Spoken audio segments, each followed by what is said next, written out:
Proceeding ahead with types of hybridization in carbon atom.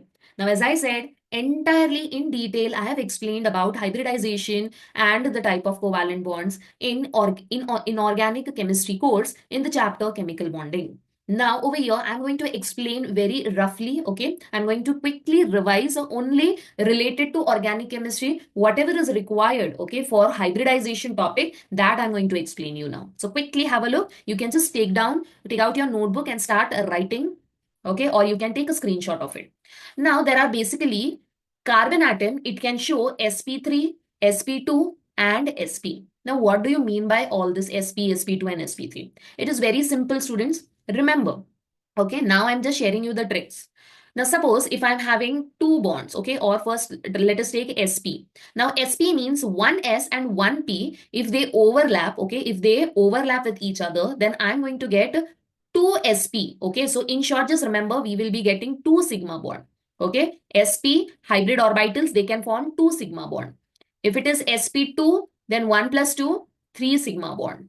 If it is sp3, then 1 plus 3, 4 sigma bonds. And what are sigma bonds, students? Sigma bonds are single bond. Okay, sigma bonds are what? Single bonds, the bonds which are formed by overlapping linearly. Whereas pi bonds are the bonds which are formed by overlapping parallelly. Okay, parallelly. Now, suppose if I have single bond, then this is sigma. If I have double bond, this is sigma. One is sigma, the other one is pi bond. If I have triple bond, then 2 will be pi bond and then 1 will be sigma. Just quickly note down all these tricks.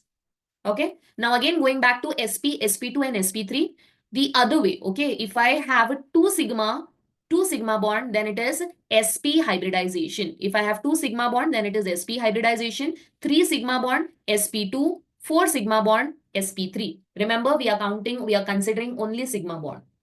Okay. Thanks for watching. If you found this helpful, don't forget to like this video, subscribe for the full course, and drop your question in the comments. And don't miss the next video in this series. It's linked right here on the screen. Keep learning, and I'll see you in the next one.